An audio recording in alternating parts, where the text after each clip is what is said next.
Welcome to the Small Church Podcast, where faith, community, and ministry intersect in the unique context of smaller congregations. I'm your host, Tony Marr, and I'm thrilled to be joined by two men who are convinced they're a little bit more talented than I am. That is right. I'm Robert Kell, one of those supposedly more talented guys, co-host and fellow small church leader. Together, we're here to explore the challenges, triumphs, and inspiring stories within the tight-knit communities that make up our smaller churches. And I'm Bruce Montgomery, the one here to bring even more to the table than these two and offer a unique perspective to our conversation. So whether you believe this talent hierarchy or not, you're in for a treat. If you're a pastor, a church member, or just curious about the world of leadership, you're in the right place. Each episode, we dive into topics that matter to you, from innovative ministry ideas to navigating the unique dynamics of a smaller congregation. So grab your cup of coffee, settle in, and let's journey together through the wonderful tapestry of small church life. This is the Small Church Podcast.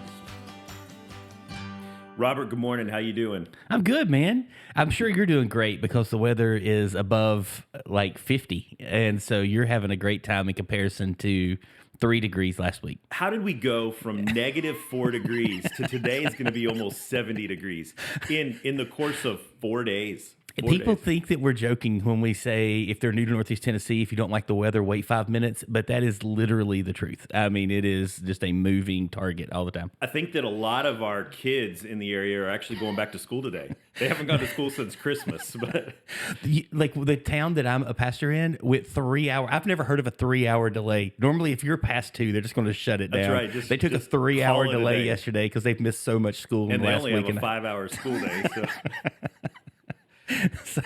So there you go. That's Ben, it. how's your week going? It's good. I'm so fortunate, and I don't know if people know this or not, but the church I pastor at, the campus pastor before me still attends our church. Like, he didn't leave on bad terms. We were bivocational at that point in time.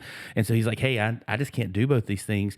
And so most of our listeners are thinking that sounds like an absolute nightmare. Well, I'm getting ready to make it worse. So our former worship pastor and campus pastor led our service this past week, and it was absolutely amazing. Like, God just did so much stuff. And Chris is an unbelievable communicator. He works in the school system, just a great guy, and loves that community. He's been there his whole life.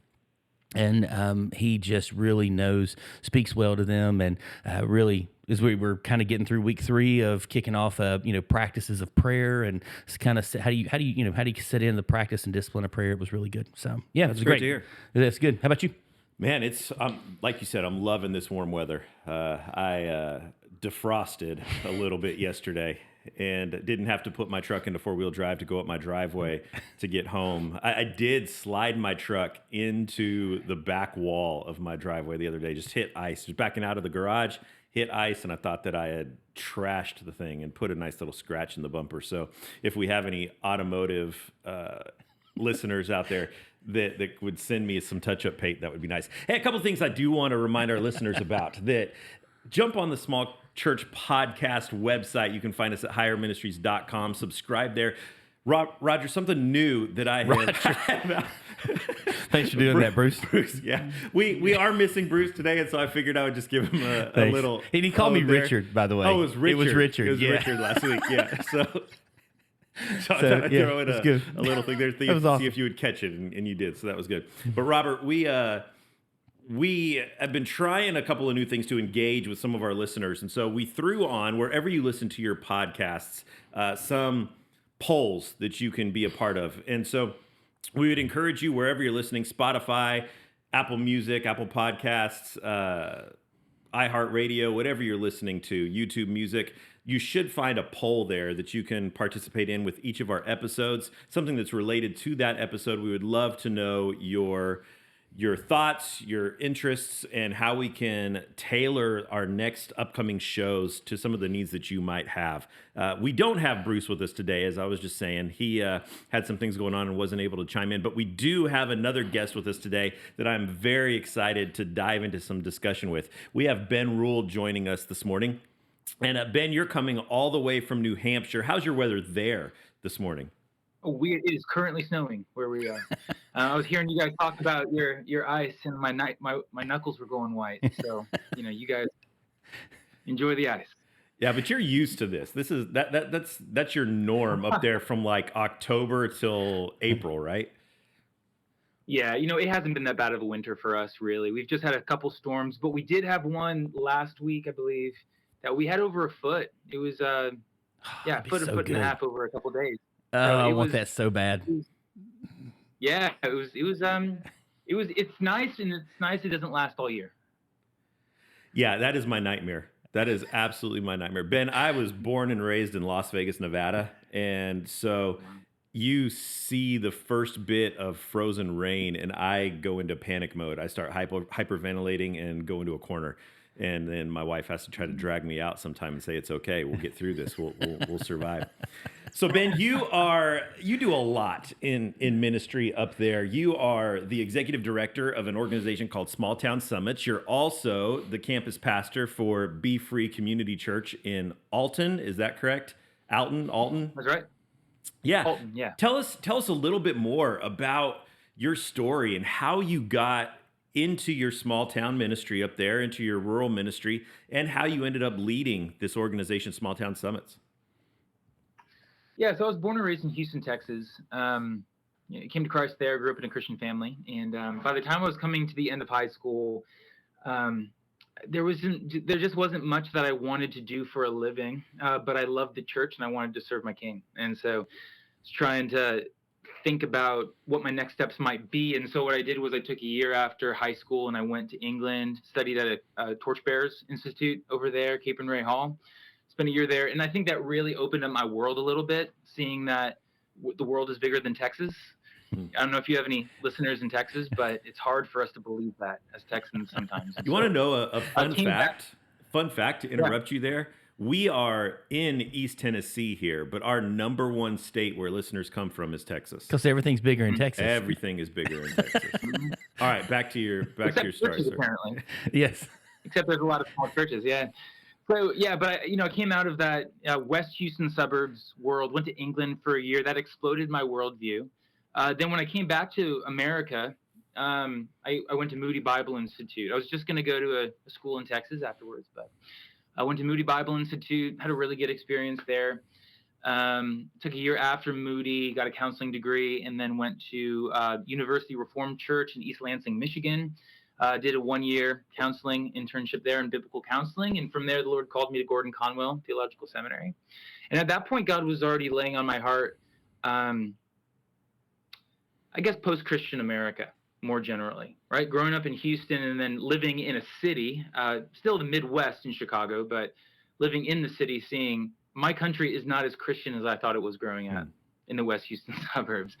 And so there in Michigan, applied to Gordon Conwell because I got family in New Jersey and Connecticut, and in my mind that was all New England. And I know anybody in New England who's told that I thought that New Jersey was New England would not be pleased with that assumption. But I came out here and I just fell in love with the culture, and I found that it is as post-Christian here as people said it was. So it was a missionary heart that brought me to New England. Loved my time in Gordon Conwell. Got married at that time to a girl I met at Moody. And I just have a heart for the places where the gospel isn't. So during my time in Gordon Conwell, I was doing my internship at a church called Pepperell Christian Fellowship in Western Massachusetts, or Central Massachusetts. And the pastor of that church is a man named Stephen Whitmer. Stephen was an adjunct professor at Gordon Conwell. That's how I got to know him. But he also would take interns from the school. I needed to do an internship, so I went out and joined his church, and he became a really good friend, mentor for me. And by the time I was coming to the end of my internship, graduating and leaving, he was already thinking about ministry in small places. And so he and another man named David Pinkney, who serves as Acts 29, they started this organization called Small Town Summits. Actually, Small Town Seminars at the time. They had their first event in 2018, I believe, early 2018. And it was 88 days after I started pastoral ministry. And so like right at the beginning, and I was dealing with some hard stuff right at the beginning that the church was saving for the pastor to come around. And so went and was involved in that first event and was really blessed by it. And because of my personal relationship with Stephen, got involved just with helping with stuff behind the scenes. And Stephen's still the president of Small Town Summits, so he's really the leader of it. I'm the executive director of it, and so I do more of the operations and communication type stuff. He wrote this book called A Big Gospel in Small Places, which got a lot of airtime a couple years ago, and excellent book. But that really is that book really does show the heart of our ministry. And so I can share more about that ministry a little bit later, but that's kind of the long and short version of where I am today, pastoring a church in central New Hampshire, Be Free Community Church in Alton, and been loving it here, town of about 6,000. That's really great. You have a heart for rural ministry, but you didn't grow up in that, growing up in Houston. How did that kind of cultivate in you? Yeah, I wouldn't even say I ultimately have a heart for rural ministry. I have a heart for the places where the gospel isn't. And so if there's a huge city with no gospel presence, I would have a heart for that place too. So being in a post-Christian place, the thing is, when you look at New England is, with almost any survey you look at, the least religious and least Christian place in America. I was just looking up some stats before this call. It looks like in 2016, New Hampshire tied for the least religious state in our country. But that's religion generally, Sure. right? Broad brush. Other stats I was finding says, like, if you focus on things like you believe that Jesus Christ is the only way to heaven, you believe that the Bible is actually God's word, the number of people who check those boxes, places like rural New England, those numbers can get all the way down to the low single digits, So town to town, community to community. But I have a friend who has done some research into this, who says that there are 60 towns in New Hampshire that don't have an identifiable gospel presence. Wow. And so that breaks my heart, And I even look around my area, and praise God, there are a few churches that are preaching the gospel and being faithful, living out gospel-shaped ministry. But that's not true in a lot of places around here. So I'm really thankful to be doing ministry here, and it really does feel like a mission field in many ways. We've talked a little bit about it kind of before the call, Ben, some of the similarities that you and I have. Our towns are really about the same size. I mean, both have about 6,000 people. The county I'm in is about 17,000. I mean, it's just, we both serve about roughly same size churches and things like that. And we have this small ministry, but it's kind of interesting to hear you say kind of the unbiblical, unfaith, unworld view of your area. And Barna, or I think it was Barna, the leader, the lead pastor for our church, he got a call from them, and they were like, "Hey, your area has been like kind of dubbed the top like worldview, have the strongest Christian worldview in the entire country." And he's like, "What area?" And they're like Northeast Tennessee, and he's like, "You're crazy." I mean, because he's looking at it a lot like, like I think you would, and like we do, is just like, we're not seeing people live out the gospel. We're seeing people show up to church. We're seeing people talk about this, my mama went to church, and her mama went to church, and her mama went to church type thing. But we're not seeing people transformed by the scriptures. We're not seeing them be obedient to what God's called. But just because we have this cultural Christianity, like our area's seen as very different than what your area would even want to be seen. So that's kind of an interesting kind of difference in our spaces. Yeah, I think a little context for you, Ben, is within a 30-minute radius of where we're sitting right now, there are over 750 churches. So we have more churches than most places have 7-Elevens, and it is oversaturated here with churches. But yet I don't know that you could say oversaturated, because I don't think you can ever have too many churches, but I think it's what Robert was saying, is that it's part of the culture here, but not part of the heart of our area. So why do you, is there anything that you guys can point to contribute to those statistics that you pointed out? Why is the New England area so unchurched? I'm sure there are people who could answer that question really well. I'm not sure. I don't know the demographic history that makes it post-Christian here. I mean, obviously, New England has a really rich spiritual heritage, right? With the Great Awakenings coming through here. We've got Whitefield, buried a little bit south of here. We got Jonathan Edwards' churches not too far in Western Massachusetts and in Massachusetts as a whole.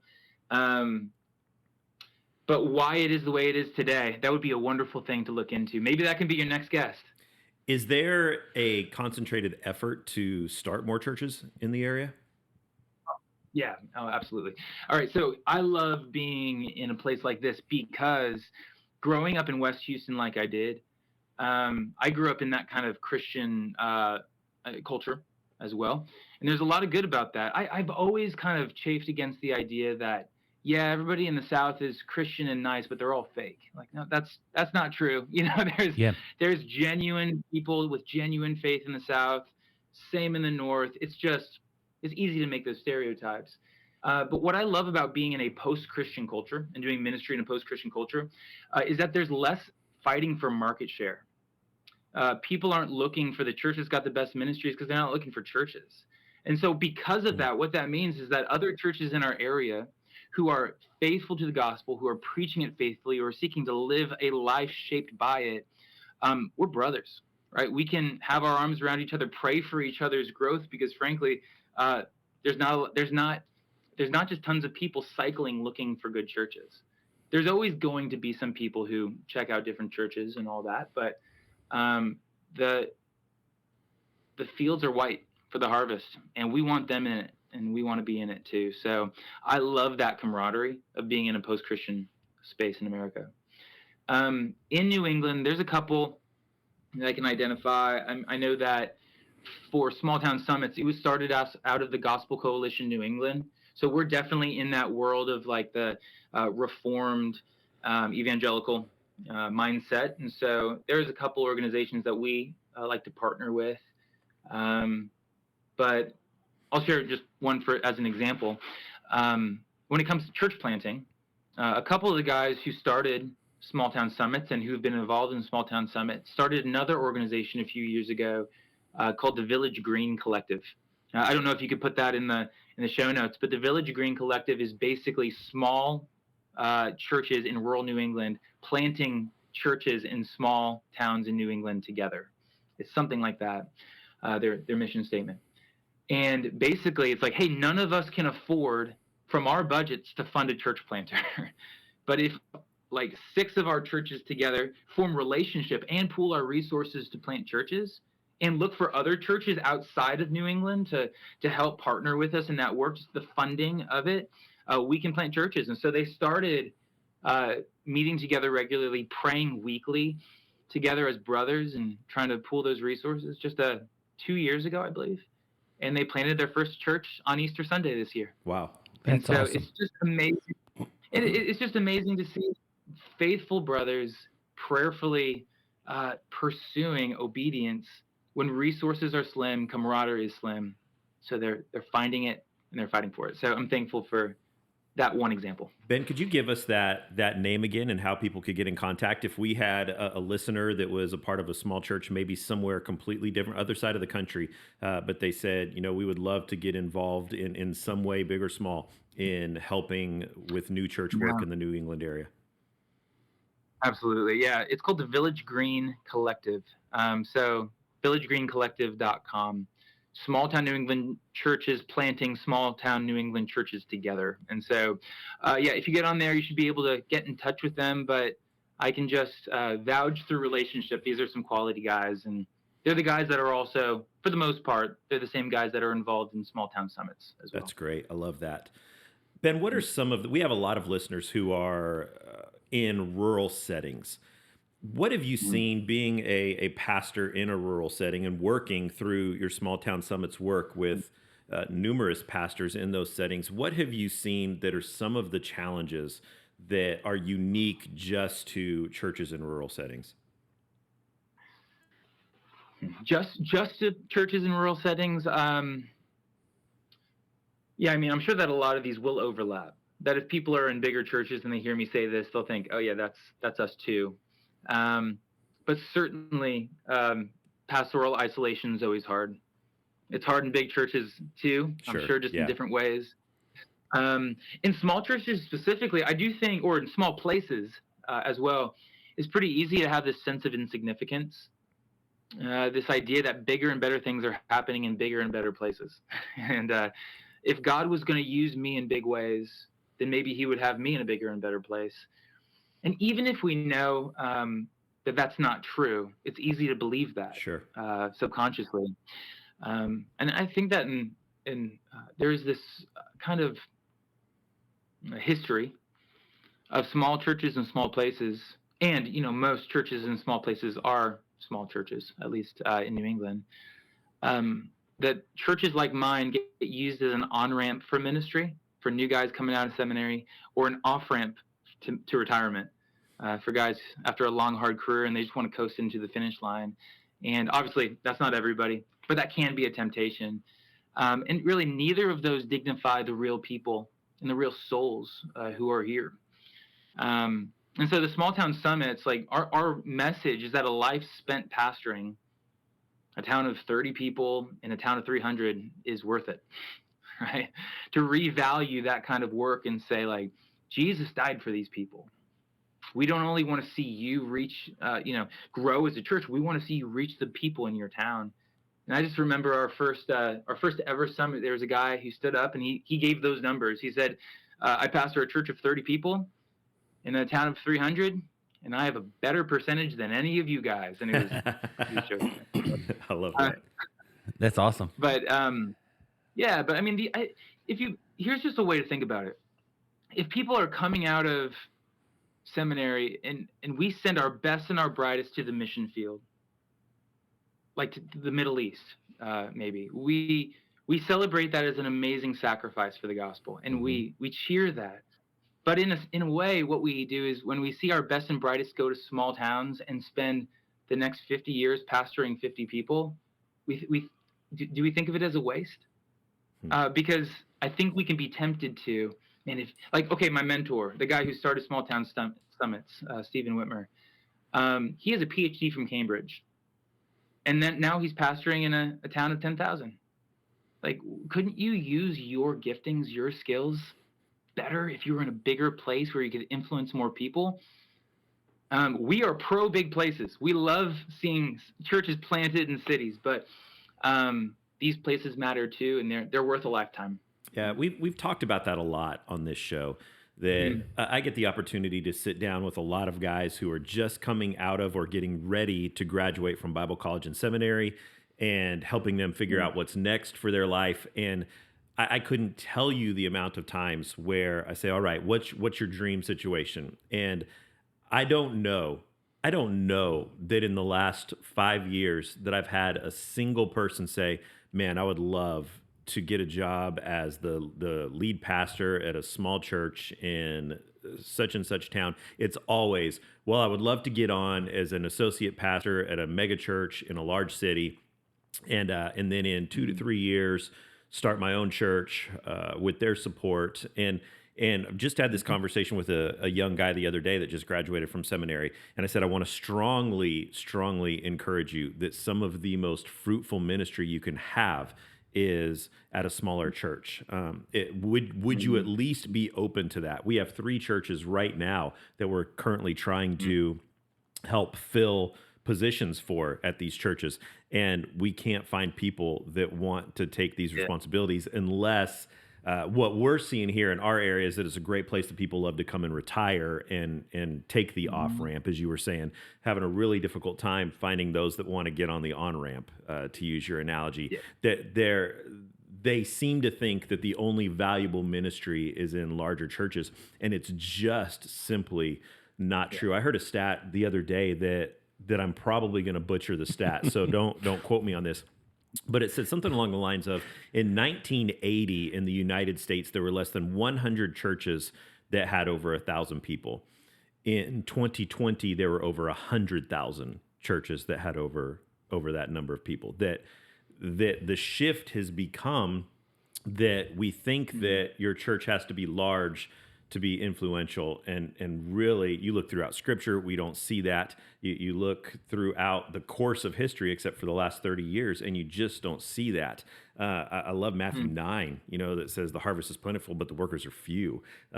Ask to be sent into the harvest, to send out his workers into the harvest field. And Ben, I'm wondering, do you have any pulse on why it's so difficult to get people to want to go to a smaller church in a smaller community? I think I have two thoughts. The first one is just realistic, and the second one is maybe overly pessimistic. So I'll start with the realistic one. It's really hard to be in small places. I have a wife and two young kids, and in a rural New England town, my wife really doesn't have Christian friends, right? Like, it's just my kids. Okay, how about this? The kids in my church, in the high school, do not know another Christian in their grade. Full stop, right? Like, that, not a single other Christian in their grade. That's true for all of them.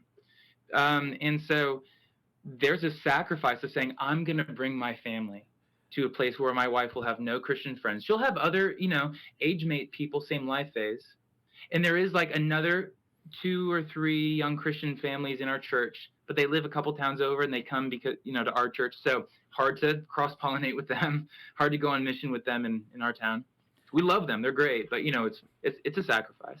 Yeah, Robert's kids are the exact same way. Now his are homeschooled, but they're the exact same. They have nobody else in your class. Nobody in their grade. Nobody else in their class that's a Christian. But that's what you're buying into to do ministry in rural New England, at least. And then, the overly pessimistic one, and I say this because I do feel it myself in my own sin nature. Like, I want to be successful. I want to be known. I want glory, right? Like, that is the sin nature in me. And so you don't come here for glory. You don't come to these small places and spend 50 years and then die, and then expect that anyone's going to know your name after you're dead.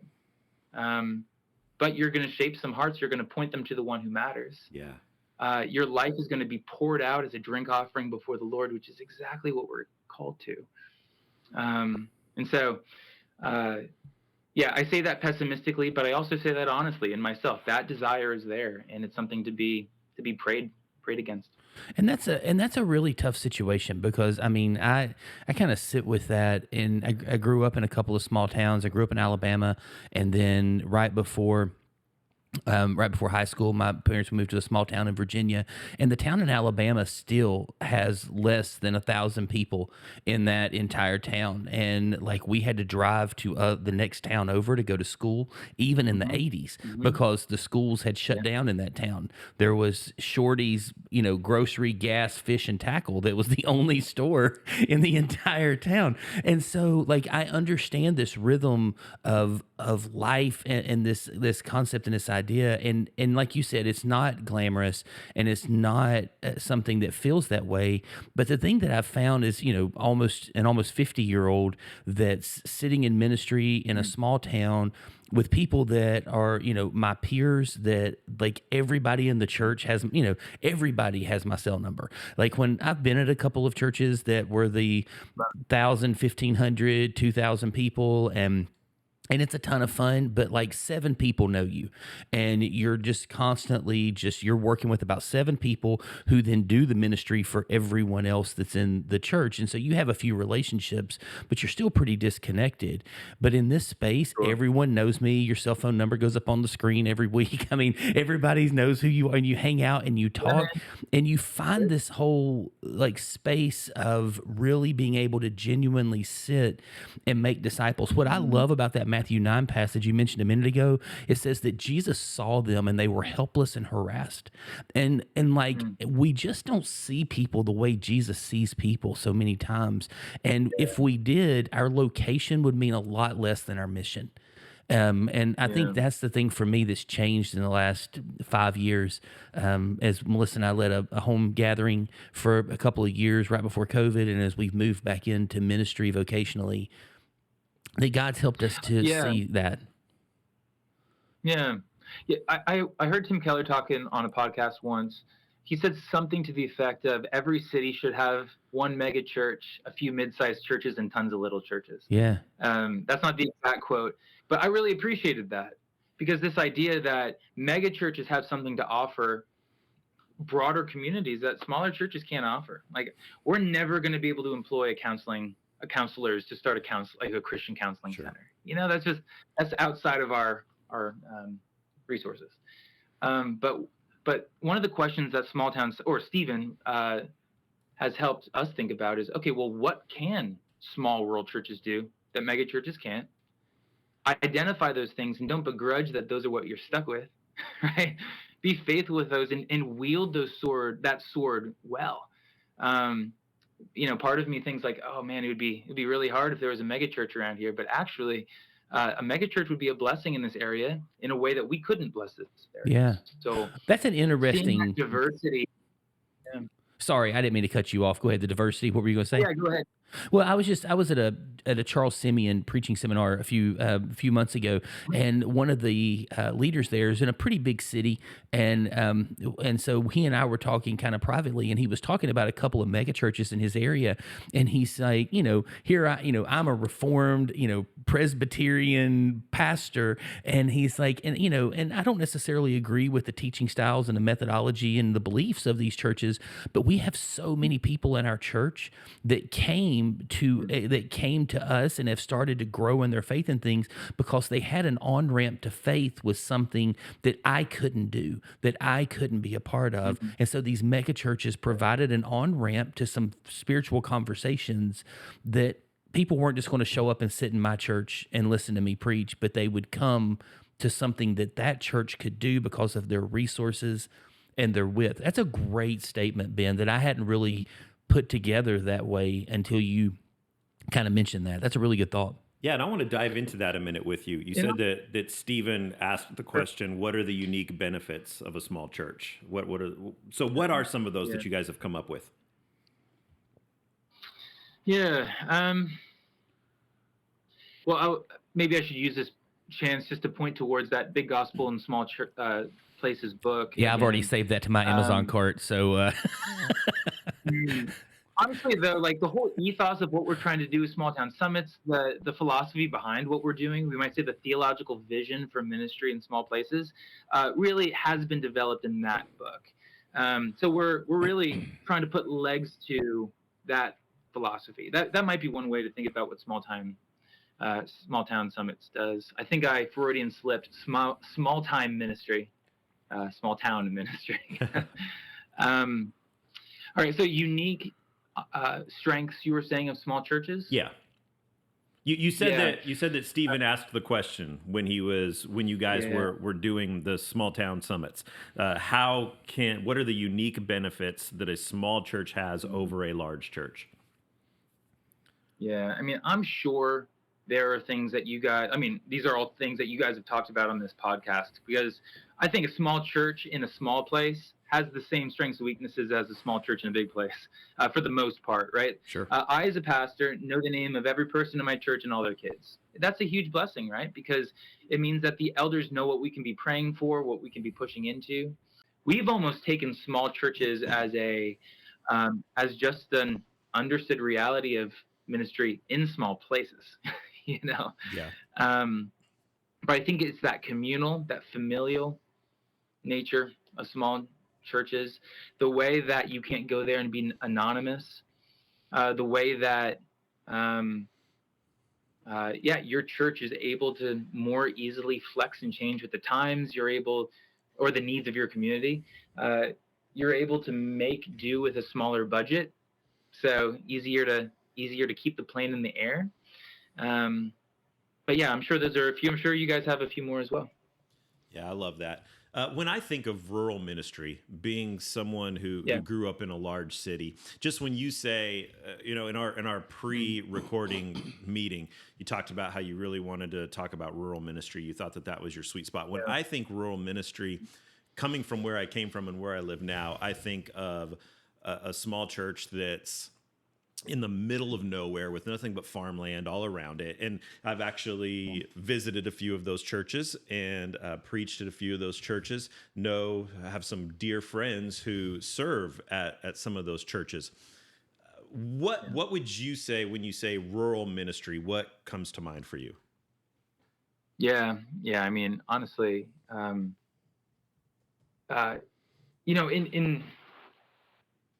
know in New England, your town is a big part of your identity, right? And so when you think about rural ministry and what like the strengths and weaknesses in serving in a place like that, I've been really helped by something Donnie Griggs. You know Donnie Griggs? He wrote Small Town Jesus. He wrote another book recently with Martin on pastoring small towns. Anyway, he wrote an article back in I think 2016, 2017, where he's talking about small town ministry or rural ministry, and he talks about it as a fishbowl, and he means that in a good way and a bad way, right? That if your town is like a fishbowl in a bad way, if you're a hypocrite, like if you're just acting like a punk, like everybody's gonna know. But in a good way, if your church and your people are magnifying Christ, everyone's gonna know, right? And so it does create this unique opportunity to show the goodness of the gospel, not just the truth of the gospel, but the goodness and the beauty of the gospel is able to echo through your community more visibly because of that fishbowl nature of it. And so I'm thinking about my town. Just you have several run-ins with the same people over and over again. And it goes from meeting to knowing and then to drawing them into your community. I think that in larger places, you have to be a regular somewhere to have ongoing relationship with people, right? Like to go to the same diner every Thursday morning, to know the waiter, to go to the same coffee shop every day. In small towns, you don't have to do that. In small places, you don't have to do that. You're going to have those regular run-ins with everyone just by nature of being in the community. So I'll give just a random example here. There's a lady in our town who works at the McDonald's. Our town has a McDonald's, so that makes our town a pretty big town. Big town. But so she works at the McDonald's, and then I was with my kids for the annual Christmas tree lighting thing in town, and I was in town hall, and she was standing behind me in that line. Last year I was driving to church, and I saw her shoveling a driveway on my way to church. I'm like, oh, that lady lives there. And then I found out later that she's a grandma to some of the kids, one of the families that comes to our church. And so living in a town like this, I wasn't seeking out that lady. And there's thousands of examples of that same type of, you slowly build a composite knowledge of people just as you live around them. And the thing is that as you do that, they're doing the same thing to you. And just so scary. That is an amazing, it's scary, but it's also an amazing opportunity, because if I'm magnifying Christ, they're going to know Christ, right, or they're going to see Christ in me. So that by the time we get to the point that I get to actually speak and actually ask questions about what they believe, well, first, they already know I'm a pastor. By then, they already know what I believe. But I'm not an unknown quantity. I'm not that. So you live around here? It's like, I know you live around here. I know your shopping habits because I see you at the grocery store every Friday afternoon. And that is a huge strength of small town ministry. And actually, one more factor of that, it means that if anyone in our town is invited to our church, they're already going to have relationships with 3 or 4 other people in our church. And it's small enough that people they're going to see that they walked in the door. So it makes mission as a community easier. The path is paved, and the composite knowledge has been gained by everyone, for better or for worse. And then we're in the same place, and we get to team up together. I love that. We're going to take a little break from this conversation to switch gears a little bit. Then we're going to come back and revisit some of this in a minute. But we've got a headline, an article that has been very prevalent to what we've been facing here. And Ben, what you face all of your life there. So we're going to dive into headline news. It's time for Headline News, where Bruce, Robert, and Tony search the world over for the top headlines relevant to the Small Church podcast. And then talk about it. And now headline news.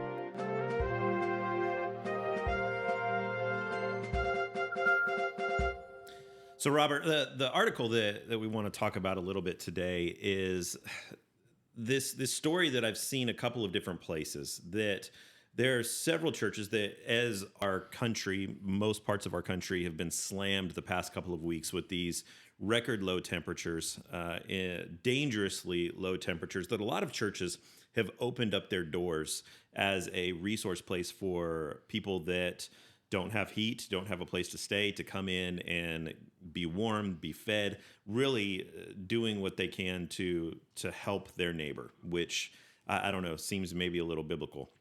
And yet they're finding themselves in trouble. They're either seeing extravagant expenses for doing this, just the sheer cost of the magnitude of feeding people, the power for keeping people warm. But then some of the articles that we've seen, there are some churches that are actually facing legal issues because of what they're doing. That a couple of churches have been fined, daily fines, crazy, ridiculous amounts of daily fines. One church was First Baptist Church in Illinois, was fined $750 a day continuously for operating a shelter that wasn't zoned. Their church was not zoned for a shelter, so $750 a day for that. Another church in Ohio called Dad's Church, which I think is maybe the coolest name of a church that I've ever heard, Dad's Church in Ohio. The pastor is having to go to court facing criminal charges for bringing people in to their church and housing them and giving them a place to sleep and a place to eat. Ridiculous. Yeah, I mean, the struggle for me is, like, I mean, I've driven around and just thinking, and we work with some organizations that help families during these types and individuals and families in these times when, you know, the temperature's at single to below zero, you know, temperature, and then the wind chill's taking it even lower. And, you know, there's days I walk out to my van or go to, you know, to go somewhere, just being outside for 5 minutes, and I'm going, this is miserable. And then I start to think, man, these organizations that are doing this, what's there? And for the church to get so much flack at times for not stepping up, and then when the church does, it gets in trouble. It's funny to me. I wish I knew more. I wish I knew if these churches just pay the fine every day and just keep paying it and keep letting people stay warm, or to be like, sorry guys, the town wants you out. Well, I was out at your church yesterday, and you were showing me around, giving me the tour, and you showed me that when you guys designed your space, you have an area in the back. You're in a unique location that you're right off of the Appalachian Trail. And for our listeners in other parts of the country, please say Appalachian. It is not Appalachian. It is the Appalachian Trail. Ben, maybe you're learning something right now. It is Appalachian, not Appalachian. But I'm staying out of this one. We are about 30, 45 minutes from Appalachian State University in Boone, North Carolina. Yep. And you go there and say Appalachian, you may not come back. But so you are right off of the Appalachian Trail, right off of the AT, and you guys have a great ministry where hikers can come in, through hikers can come in off of the AT. They can come in and get something to eat. You have showers available for them to come and get cleaned up. You could likely be facing fines because you don't have a hospitality license with your church, according to what we're seeing with some of these places here. Yeah, it's probably not going to happen in Northeast Tennessee, at least where I'm at. But I mean, for the most part, we all kind of rally together pretty well. But I do, you know, it's tough, and I think that's one of the things that you talk about. The beauty of small towns is that when a lot of people would face scrutiny and face trouble, we're just going, this is just another day. I mean, when somebody's facing adversity, when things are hard, I mean, it's, you know, the library had a leak and like the town is rallying around them because it ruined a bunch of books and a bunch of stuff happened and they're trying to get that fixed. And, you know, everything in a small town runs on a tight budget. And so for us, we wouldn't face that challenge. I don't know. I guess there's somebody who could make things complicated.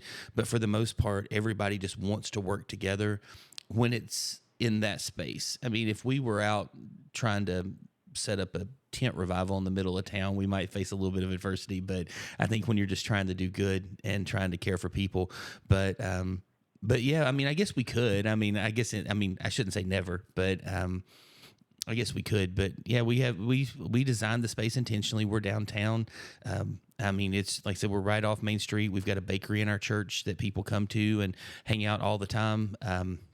We've got these showers and washer and dryer that are set up that people can wash some clothes and do some things. We're literally right next door to an outdoor store that has all the hiking stuff and things. There's been bikes that are donated that are at Uncle Johnny's or something that's right. I just went blank. Right next to the trail, there's bikes. People can call and people will come pick them up and drive them down, or they can ride a bike into town. And those bikes are donated up there, and they just borrow them. They leave them, and somebody comes and picks them up and takes them back up there. So, like, the town has set this up to where we can serve this community. And I also know there's organizations that are working to serve and help with the homeless and those that are kind of facing some harder times in the cold. But again, I think that's the perk of a small town. Yeah, I just think it's interesting the dynamics that we see here. That it was a few years ago that Joel Osteen's church, and we're not going to get into all of that, but Joel Osteen's church came under huge fire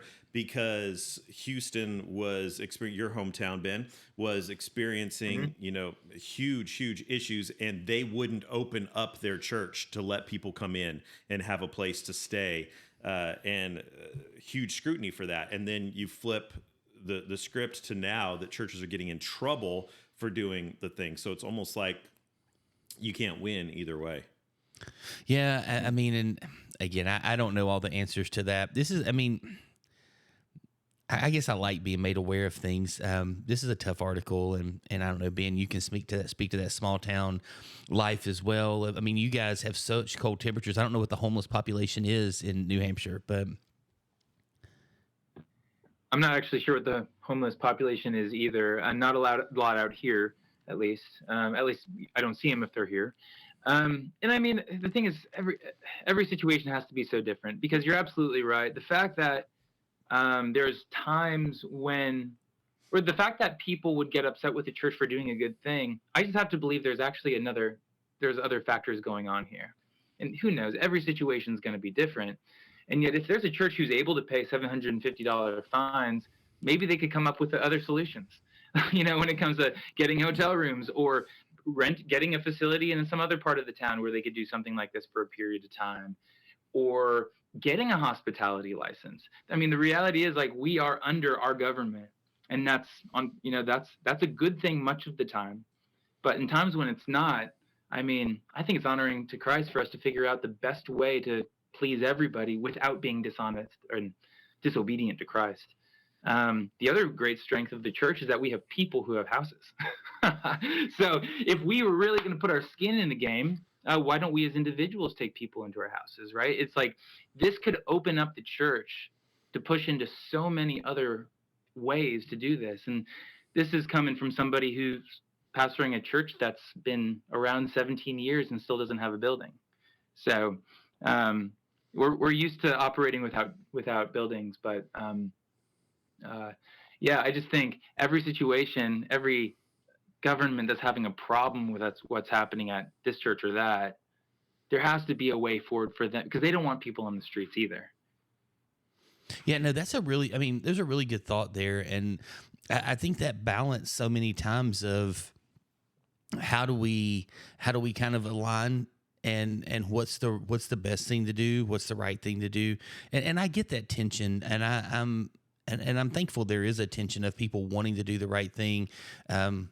It's like I said, in a small town, I don't really have to deal with a lot of those stresses that these guys, you start getting the big cities in Ohio and things like that. I mean, I don't remember off the top of my head where Dad's church was, but those types of things, sometimes bigger cities, maybe a touch less gospel centered, to kind of lean back into, some words that we were using early on there to kind of describe this. I think it's easy for them to get like, hey, you're doing the wrong thing. And sometimes I think maybe the communities can feel like the church is trying to make them look bad. By the church stepping up, they make the town look bad. And there are infrastructures, and there's a lot. I learned a lot about that when I was working at the Y. The men and women who lead our communities, especially small communities, I mean, they're fighting every day for dollars and doing things and trying to do this stuff. And so while I think it's a little bit crazy that people catch a bad rap for trying to do good, yeah, it's a hard space, and I don't know that I understand the alternative. I don't know that I understand the other side because I've never been in a big city where I've had to make decisions like that. And I've experienced, the going to the city commission because you want to build a space, and the neighborhood is fighting that. And I've sat in many of those meetings. And so those I can understand. We had, with one of the churches that I started, we had these big plans to do ballparks and all these things that we thought were going to benefit the community, but then the community came out and said, no, we don't want lights shining into our backyard at 10 o'clock at night, 11 o'clock at night. We don't want the noise that's going to come from that. We're apprehensive about this church coming in and bringing all these people in, and sitting and listening to those people. Like, I can understand where you're coming from. And so we altered some of our site plans for things that we're going to do. But when it comes to specifically trying to be the body of Christ and help out people in need, I don't really understand, especially if it's something that the one church in Ohio, they have a shelter right next door to their church, and the shelter was full. So they were simply just saying, we're partnering with the shelter. We'll use their license if that's what you're wanting. We're just an overflow for them. And yet their pastor was having to go to court to face criminal charges for operating without the correct zoning permits. No, I get it. I totally do. And it can be weird. I've got a friend who was trying to build soccer fields to do, and it was close to farms. And apparently the lights that were used at soccer fields would make the cattle less fertile. And so That's a problem in rural America. It is a problem in rural America. It really is. And I mean, I've got uncles who are cattle farmers. I mean, my granddad was a dairy farmer. I grew up, when we moved to Virginia, I grew up throwing hay and helping, work with cows and goats and all those things. I mean, that was my summer job. That was my life. And so I understand all that, and that would be bad. But, it's just funny sometimes things that I wouldn't know, that lighting causes cows to be less fertile. And so when that causes a problem, I guess, you go, oh, I didn't know that. So you move on. But yeah, this feels a little bit different than it's a whole fertility. new thing. Yeah, to love your neighbor. Yeah. Right? Yeah. Yeah, it is. All right, so with that, we're going to jump back on. That's all we got for you for headline news today. And that was headline news. What you just said is one of the most insanely idiotic things I've ever heard. At no point in your rambling, incoherent response were you even close to anything that could be considered a rational thought. Everyone in this room is now dumber for having listened to it. And may God have mercy on your soul. Headline news. All right, Ben, let's take a few minutes and just segue right into something completely different. Let's Take a few minutes and tell us a little bit about Small Town Summits. What your work is there, what you guys are doing, what you're accomplishing and trying to accomplish with Small Town Summits. Yeah, so the official mission or goal of Small Town Summits is to see the small places of New England filled with gospel-centered, community-engaged churches and Christian workers for the glory of God. And I think that one way that we often talk about it is that we want to see Jesus magnified in the nooks and crannies of our region, that the knowledge of the glory of the Lord would cover New England as the waters cover the sea. So because when Small Town Summit started, like I said, it really did start out of the Gospel Coalition New England, because TGC&E was really focusing on the greater Boston area, but the vast majority of New England is outside of the greater Boston area. And so what about the rest of these places? And I looked it up once. I think New England is about 87% rural, just land-wise. And if Jesus cares for those places and people in those places, what's the plan? And so what we know is that we can't be the answer to that plan. There already is an answer to that plan. His name is Jesus.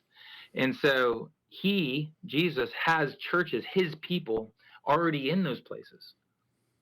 So all we have to do is encourage and equip and resource the people who are in those places to continue in the faithful work they're doing. Because one of the great joys for me as serving in this role has been to meet faithful brothers all over our region who are really, really killing it. And they're people that, none of us will have ever heard of if we didn't meet them in a small town gathering somewhere. So really thankful for the chance to see what God's doing in these little invisible ways. Love that. What Yeah. resources and kind of support do you offer to the churches that are a part of Small Town Summits? Yeah, so we do three main, well, I guess you could say there's three main areas of our ministry: summits, trainings, and resources. And resources meaning written and audio. So summits it's really the bread and butter of our ministry. It's what we did from the beginning: small, local, regional gatherings in small places, led by people serving in small places. So we're not flying people in. We're using local pastors to do the speaking, the local people to do the breakout sessions, things like that. And at this point, and God's been so good, I can't even begin to tell you, but at this point, we're doing one summit in each state each year. And the only way that's possible is because God's connected us with faithful brothers in all 6 New England states. We've been able to form relationships with those guys, and they've basically been the engine running this forward into each of those states, finding places, connecting with people, getting the word out, things like that. So last year, between all of our summits, we had about 425 people at our summits.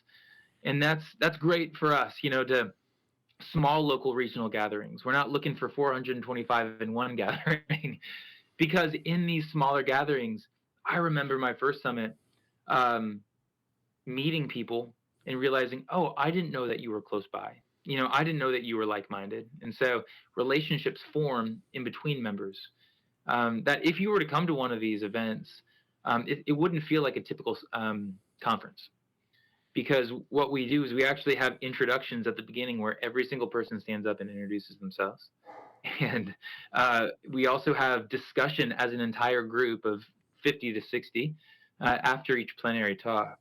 And so we call them summits because a summit is a gathering of leaders. And so having this mentality that who's the experts on small town ministry? Well, it's not just us, it's everyone doing ministry here. We want to hear from each other and learn from each other, as long as we can maintain like a healthy structure and theological boundaries for actually what's being taught in those places. So that's been really sweet.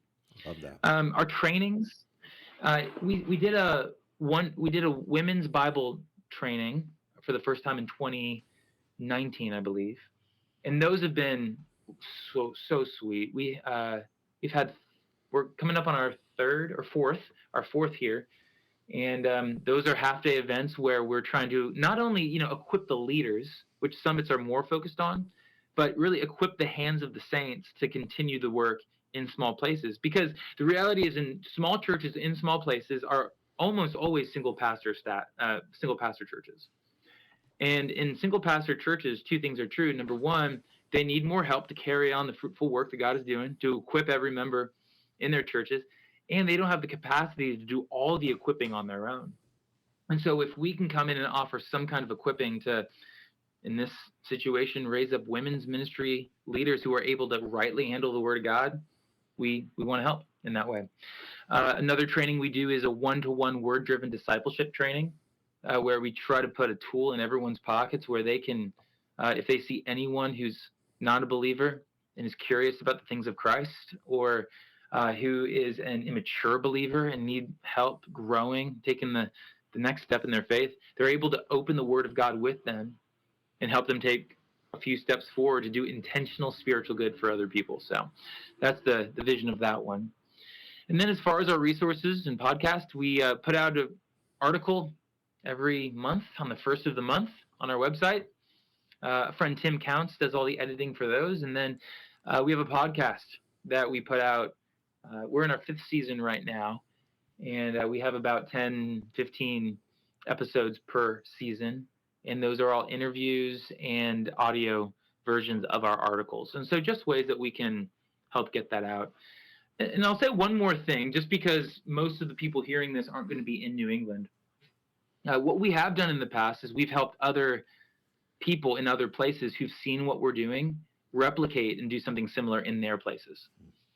We're not trying to start a national ministry, but if there are people who want to do something similar in Northern California or Wisconsin or whatever, we have some material that we can share, and we'd love to even walk with you to figure out what it looks like to replicate and do something similar in your own place if you have a heart for something like that. And so if you're hearing this and you want to reach out to me, we can put the email in the show notes as well, but it's just smalltownsummits@gmail.com. That'll go straight to me. So smalltownsummits@gmail.com. And one of the things I want to ask you is, when we first started our organization, our parachurch ministry here in 2006, there were a lot of networking groups that we were able to help facilitate to start. And there were there were numerous groups of local pastors that would get together weekly for a time of prayer, just a time of getting together with someone who could understand your world. What we've seen over the course of the last maybe 5 to 10 years is almost all of those have vanished. Really? We used to do a lot of one-day training seminars, conferences here locally that were free, that we would offer, and for years those were very well attended. But then the attendance just started getting fewer and fewer, and then to where we saw that we would have sometimes just 2 or 3 people show up for them, and we finally decided, as we would talk to guys, why aren't you coming? Why aren't you engaging in this? Over and over we heard, because I'm busy and everything that I could want to learn, I can find online. I can sit down and do a seminar online. So you just mentioned that you've got 50, 60 small town pastors that are coming together for your summits. What's the magic juice? What's the the secret sauce that you guys are doing that is getting these guys to see the value in community, to see the value in coming together face to face and not sitting in behind their desk or on their couch at their computer, to come out and be a part of these events that you guys are putting on? Well, I don't know. I have two thoughts though. One is I really do think the ethos of our summits is explicitly focused on Jesus Christ. And, I think because we come out of the Gospel Coalition New England, people know theologically the angle we're coming from. We tend to typically, therefore, have people come to our events who are generally in that ballpark of ministry philosophy and theology. And so we push into that. And I think that the guys who are already looking for something like that come and they get that gospel-centered ministry focus and theological vision. But the other thing that's different between where we are and where you are is that no one else is doing this. No one else is doing trainings or helping pastors who are living 3 hours north of Bangor. Like we did a summit in it was like an hour west of Holton, Maine. So there's no other way to describe it that people would know outside of Maine. It's middle of nowhere. And we had 65, 70 people there.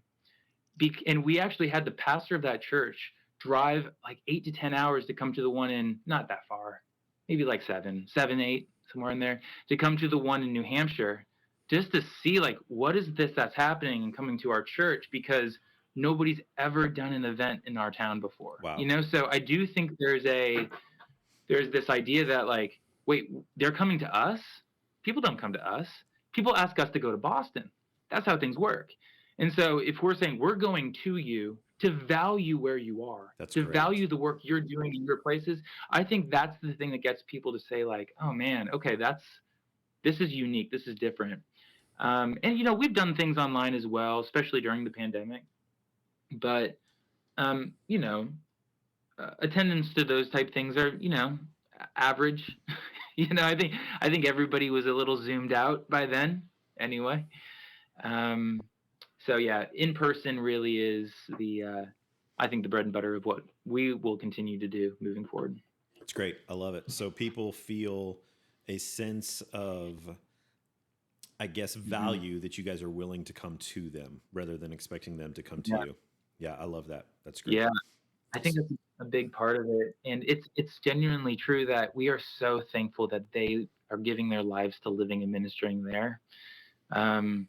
That hey, we want to honor that too, to pay for a hotel room and drive 8 hours round trip. That's worth it. So Yeah. it's been sweet. A couple things, we're running out of time, but a couple things I want to touch on really quick that really kind of tie into what you were just saying is that I know for a lot of pastors in a rural setting, they can have this feeling, you actually touched on this a while ago, they can have this feeling that they're isolated, that they're all alone in what they're doing. How do pastors overcome that?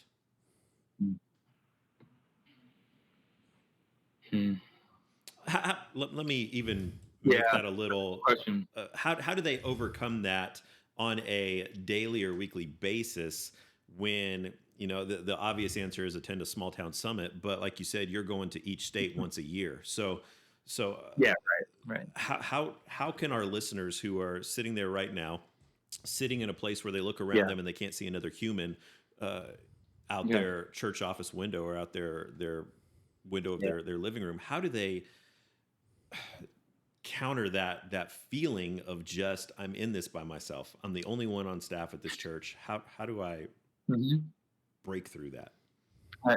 I have 5 thoughts. You ready? Here's number 1. I'm ready for it. We obviously, yes, our summits can't be the answer to that, and yet I think our summits are one way that people can connect with other like-minded brothers in their area, right? And so it doesn't have to be a summit, but maybe there's another type of thing that crossroads where you can meet people who are like-minded in your area, and that's huge. All right, number 2, I do think there's something to be said about embracing the fact that God's calling you to put your life out there and embrace the hardship that comes with it. That the cost of ministry is high. Read Bonhoeffer, right? Read The Cost of Discipleship. He's calling us to come and die because there's something better to be had, right? This costly grace. And so ministry is it, here I am, Lord, send me. It's not here I am, send me, as long as I've got a few other people on staff that can give me that help. And so I think part of it is just believing what we knew to be true the day we signed on the dotted line to sign up for ministry, which is I'm coming to die for Jesus, lay my life down for him, even if it's hard, to him be the glory. So there is an element to that. Third thought, I just wrote an article about this on Small Town Summits. The article was called something like An Open Letter from a Pastor to His Friend. And the thing is, I think that there is some hesitation, some fear around having genuine friendships with people in our churches. But I don't know. Maybe this is just my personal opinion and my personal experience. I think that if we're not looking for genuine friendship with our congregants, we're doing both of us a disservice. And of course, those congregants have to be humble, right? And not try to use you as a ladder to influence. They have to love you reciprocally. And sometimes, you know what, it's going to be more one directional. But at the same time, if they're not feeding your desire for Christian brotherhood, that is a problem. So pushing into those congregant relationships. Number 4, I haven't found great community with guys who are pastoring around me just because they're around me. I've pushed in more to the people who I know I'm like-minded with, if I send a text or call them up, I know that we're on the same page and they're going to give me Jesus. So it's not just finding guys to meet with for that camaraderie, but finding guys who I know are going to give me Christ, because that's what I'm looking for, in a brother in ministry. And then last one, just make sure you marry someone you love and marry someone who loves Jesus, because I do think my wife, as far as my relational isolation, if I didn't have a wife who I was so thrilled about, it would be a lot harder to be where I am. So those are 5 thoughts. I love it. It's great. You have anything to add to that? No. I think, man, I love all of those, and I feel really, really fortunate that over the last few years that I have a space that functions like a small town summit, that God has kind of brought to the cost is high, has brought that to my attention. And I don't always do that well, but I'm trying to grow in that, that I have people in my family, in my congregation, in my house that we get to live life with, that care about me, that I can be myself with, that I get to journey with, that care about me looking more like Jesus. Having pastors that care about Christ, and making him the center of kind of correction, encouragement, all those steps and all those things. And Melissa and I just celebrated 25 years like a week and a half ago. And like we literally, like our life is so much better together than it is apart. And that's what we say. So anyway, I love those things. And I don't know that, and I think Ben would say the same thing. I don't know if that's the definitive list. I don't know that it's the best list, but as a guy who serves in small ministry, I will tell you those 5 things, looking at those are things that bring peace to my heart. My personal journey with Jesus, with these 5 things encapsulated around them, helps me every stinking day, and I love it. So those are really good thoughts. Good stuff. Well, guys, we are about out of time. We want to close out our show a way that we like to do almost every week, and that's with a little laugh, a little fun. And so we are going to close things out with signs. Can't you read the sign?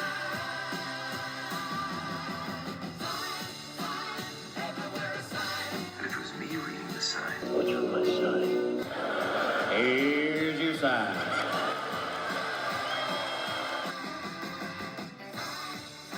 So our sign this week, I was driving around town the other day, braving the cold, and saw this one that I thought was wonderful. It made me chuckle. It said, "We're not DQ, but we have great Sundays."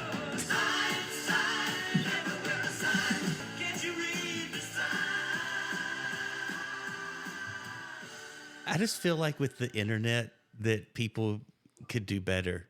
Better than that. Again, I mean, you know, we talk about like there's different comedy routines for a reason. Everybody doesn't love, you know, even inside of like Jeff Foxworthy, Bill Engvall, and Larry the Cable Guy, like somebody likes each of those differently and you connect to them differently. I mean, so, you know, there's different ice cream brands for a reason, different churches for a reason. But so you would have liked the sign if it said, "We're not Baskin Robbins." No, I don't know. I just You're feel just like not a DQ fan? Oh no, I love a good Blizzard, man. There's nothing wrong with that. But the literal and physical, metaphorical, whatever. I want real snow and I want Dairy Queen. But I don't know. Yeah, I don't know. That was funny. But I just like, come on, like really? That's I'm disappointed in you right now. The respect level has just gone down a little bit. Well, I'm a Celtics fan. I'm a Cowboys fan. I'm an Alabama fan. I'm a Braves fan. Like it's already so low. There is really.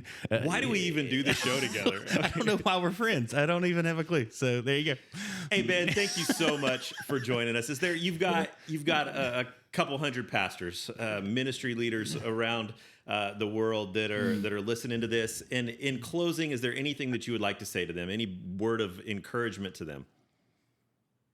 Yeah, I mean, ultimately, it's big church, small church, big place, small place.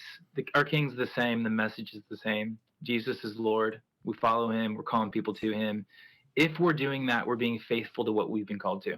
And all other strategy and all other innovation and all over anything aside, we've got him. We've got his word. Keep pushing. Keep praying. Amen. Good word.